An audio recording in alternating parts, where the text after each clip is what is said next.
આ લોકો ખોટું બોલે છે કે દીકરી પરાયા ઘરનું ધન છે. નહીં, સાચું ઘર એનું સસરાલ છે. તમારી તો ફરજ હતી, મોટી કરી દીધી, પાળી પોષી, એને વિદાય કરી. એને કોઈ મારતા હોય, એને હેરાન કરતા હોય, સાસુ સસરા, એનો પતિ હેરાન કરતો હોય તો એને લઈ આવો. અને જ્યાં સુધી નાક ન રગડે, લખીન ના આપે, ત્યાં સુધી દીકરીને પાછી મોકલતા રહે. આવા નખોદિયાને દીકરી આપવી બી નહીં. જો સ્ત્રી પર હાથ ઉઠાવે તો રાક્ષસ કરતા ગયો ગુજરો. રાક્ષસો નથી ઉતારતા.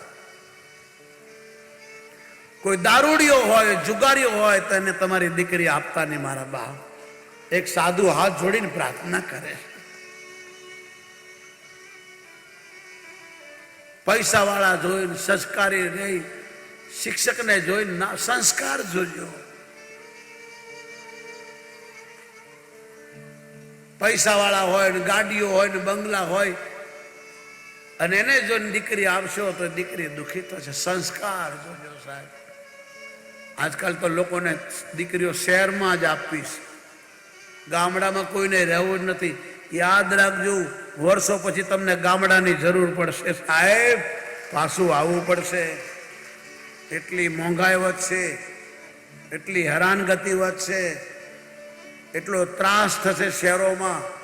આજે 7 વાગ્યા પછી ખાનદાનની દીકરી 7 વાગ્યા પછી બહાર નથી નીકળી શકતી શહેરોમાં.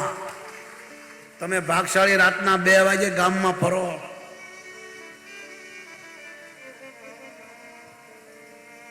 બીજા દેશમાં, આપણા ગુજરાત છોડીને બીજા પ્રદેશમાં, યુપી, પંજાબ, બધા એમ જ કે છોકરો પરદેશ છે તો છોકરી આપવી છે. બધાને પરદેશ જ જવું છે.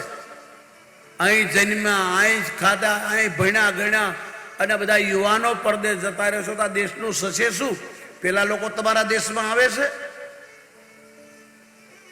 કોઈ વિદેશના માણસો તમારા દેશમાં ક્યાંય હોટલમાં કામ કરે છે? બીજા દેશના માણસો તમારે ઘરે મજૂરી કરે છે?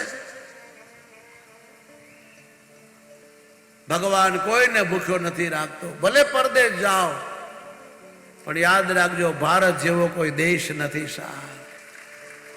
આ ભારત ભારત છે. આ વિવેકાનંદ બોલે છે, ભારત કા રહેને વાલા હું, ભારત કી બાત સુનાતા હું.